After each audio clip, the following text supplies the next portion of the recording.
de rit is dus ondertussen gegaan naar FCV Velden Valsen, Milano van Doesburg.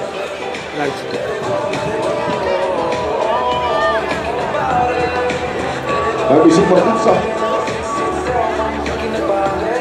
6 is de race, jongens 6. Braken, Schipper, Bron, Strijker en Van Nieuwenhuizen. 5 rijders in de baan, maar Valsberg de 4 is de plaats voor de finale. Aan de voorkant is het Maas Brakke van FC Middenvaart. Wordt gevolgd door zijn teamgenootje op de 2, dat is Venlo Schipper. Dan ontstaat er een mooie strijd op de plaatsen 2 en 3 en 4 moet ik zeggen. Met Nash Strijker en Jordi Bron. Zij maken er een mooie strijd van om zich te plaatsen voor de volgende ronde, de finale.